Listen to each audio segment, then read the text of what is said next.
La suite de votre grand journal du soir sur Europe 1 et place à l'interview politique. Avec Aurélie Herbemont, votre invité ce soir, le président du groupe La République En Marche à l'Assemblée nationale et député de Paris, Gilles Legendre. Bonsoir Gilles Legendre. Bonsoir Aurélie Herbemont.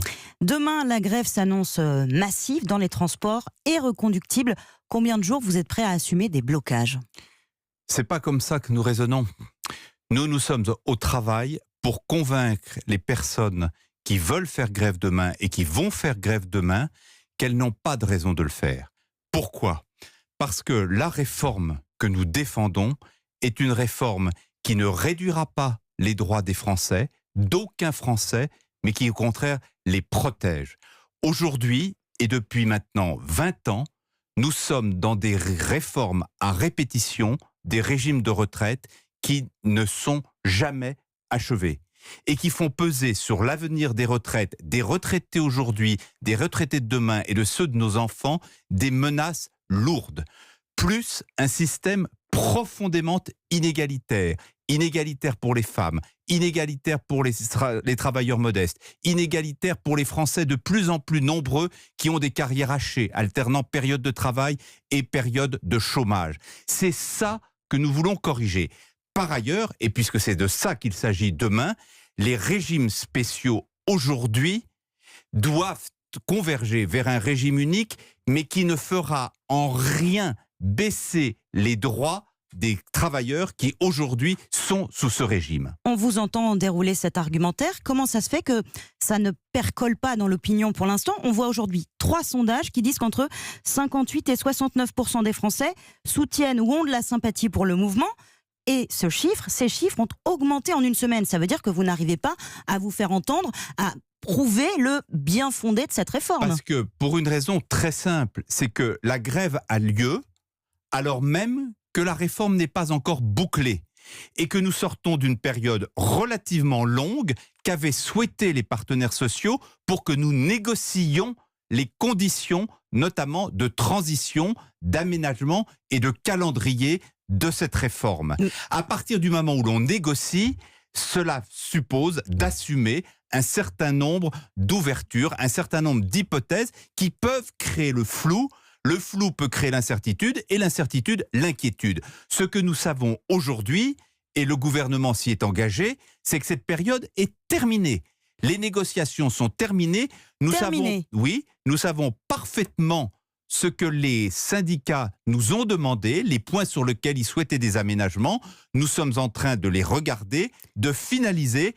Et dans le courant du mois de décembre, le Premier ministre s'y est engagé. Il sera en mesure d'afficher très clairement ce que sera la réforme. Des arbitrages très clairs courant décembre, c'est quoi ? C'est la semaine prochaine ? C'est la semaine encore Premier ministre qui suivante ? décidera quand il a lieu de le faire.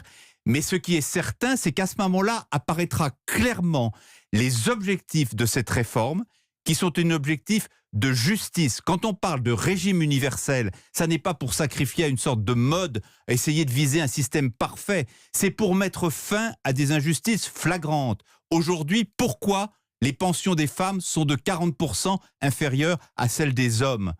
Pourquoi les fonctionnaires ont parfois des régimes de retraite qui sont profondément inégalitaires ? Pourquoi la pénibilité n'est pas suffisamment prise en compte ? Pourquoi Vous avez parlé de tous ces sujets sur lesquels il peut y avoir des avancées, sur la pénibilité. Il n'empêche, ça n'a pas du tout ralenti la volonté de se mobiliser demain et peut-être après-demain et peut-être encore la semaine prochaine, vous pensez ? Parce que je ne fais pas de pronostic, ce n'est pas moi qui organise la grève.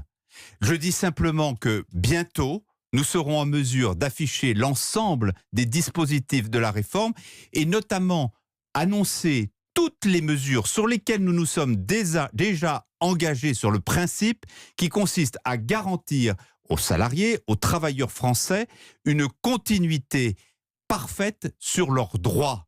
Faire en sorte que personne ne soit lésé dans cette réforme. Ce qui suppose du temps et des transitions longues que nous sommes parfaitement prêts à instaurer. Parfait, qui peuvent être longues. On sait que ce ne sera pas la clause du grand-père, donc uniquement pour les nouveaux entrants, mais on ne sait pas vraiment pour l'instant. Vous avez une idée de quel est le point d'atterrissage pas une mise en œuvre dès 2025, mais c'est quoi? C'est 2030? C'est 2035? Cela fait partie des annonces que fera le gouvernement le moment venu, mais nous savons parfaitement qu'à partir du moment où précisément les régimes sont différents, les adaptations, les mesures d'accompagnement que nous prendrons seront adaptées au régime. Je prends un exemple qui fait couler beaucoup d'encre en ce moment, les enseignants. Les enseignants, Jean-Michel Blanquer a voulu essayer de les rassurer. Mais il a eu raison parce qu'il y a eu beaucoup... 13 milliards, vous avez trouvé de l'argent magique? Non, il ne faut pas 13 milliards. Il y a eu beaucoup de fake news. Il ne faut pas 13 milliards, il faut combien alors? Non, il y a eu beaucoup de fake news là-dessus. Ce qui est certain, c'est que si on ne faisait rien pour les enseignants, ils subiraient un désavantage sur leur pension et sur leur retraite. C'est précisément ça que nous nous sommes engagés à corriger. Et nous allons le faire en profitant de cette nécessité par une revalorisation des rémunérations et des carrières des enseignants que tous les Français appellent de leur vœu. Cela fait combien d'années que l'on dit que les enseignants sont insuffisamment payés dans notre pays? Et maintenant, ils attendent effectivement une hausse des rémunérations. Eh bien, nous allons adapter ces rémunérations, mais nous allons le faire progressivement dans le temps, au fur et à mesure des générations. C'est ça la philosophie de cette réforme. Pour l'instant, il y a du flou, de l'inquiétude, et sur la communication, on s'interroge un petit peu. Il y a 15 jours, c'était cette mobilisation, c'est uniquement pour défendre les régimes spéciaux. Depuis ce week-end, la petite musique qu'on entend, c'est le Rassemblement national défile avec le PS. C'est une digue qui saute. Vous n'avez plus d'arguments concrets pour essayer d'empêcher la mobilisation? L'un n'exclut pas l'autre. Les syndicats et les professions qui sont à l'origine de ces mouvements de grève sont très clairement des professions qui sont sous régime spécial de retraite ou sous régimes spéciaux de retraite. Il y a en plus une instrumentalisation politique flagrante d'opposition politique qui se moque, mais alors du quart comme du tiers, de savoir si on va arriver à résoudre les problèmes de retraite qu'ils n'ont jamais réussi à maîtriser depuis 10, 15, 20, 30 ans et qui veulent une seule chose, laisser s'instaurer le désordre dans notre pays précisément pour en tirer un bénéfice politique. Les Français les jugeront avec la plus grande sévérité. Avec la plus grande sévérité, ce que vous dites. Une toute dernière question extrêmement rapide. Le référendum d'initiative partagée contre la privatisation d'ADP a recueilli 1 million de signatures aujourd'hui. Les parlementaires disent Emmanuel Macron, faisons un référendum. Vous leur dites quoi? Non? Non, parce que la Constitution est très claire sur le référendum d'initiative partagée.